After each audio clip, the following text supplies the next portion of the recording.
Hi, I'm Craig Heiser with Cardinal Gates, and today I'm going to show you two of our products. They're both for the same need to protect poles in the house or outside. The first one is our pole padding. You can see here it's round, it's shaped just like a pole, and I'll also show you how to measure and determine which one you need for your application.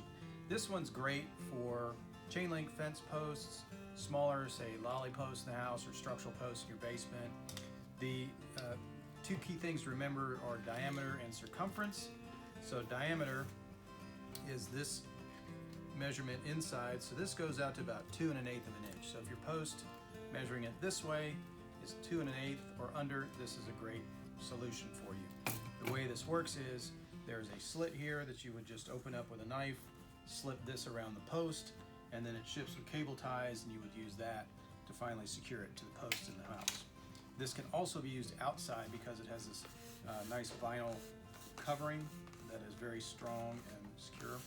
The colors this come in are red, black, tan, blue, and then of course yellow. So when measuring, remember diameter is point A to point B, 2 1/8 of an inch on a post. Circumference is if you measure the entirety of the post, and it's around 6 3/4. So if it's under those dimensions, this is a great solution to protect posts in the house. The alternative is if you have something larger than 2 1/8 of diameter or 6 3/4 of circumference, you would want to use our flat pole padding. This is again 48 inches in height. It's about 5/8 inch thickness. It's EPDM rubber, so it works very well outside. It will not degrade.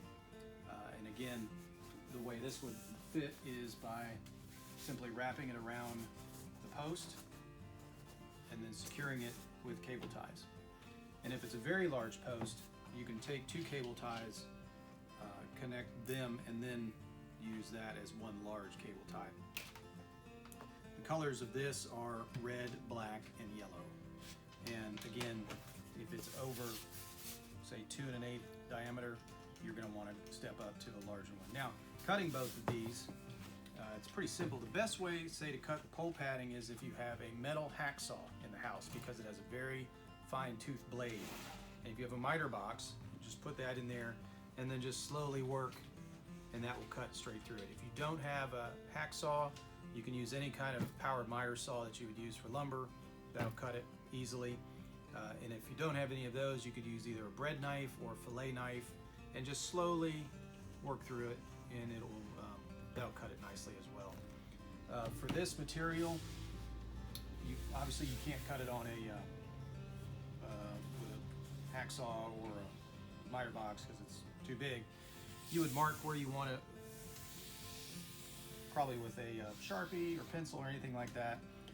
The instructions will tell you, I believe it's in the instructions, that you measure over an inch from what the actual circumference of the post is, and then you would just take a box knife and just slowly, don't try and cut through it all at once, just a little bit at a time, and then work your way down to the end. Once you get there, you can then wrap it around your post and secure it with cable ties. Thanks for watching.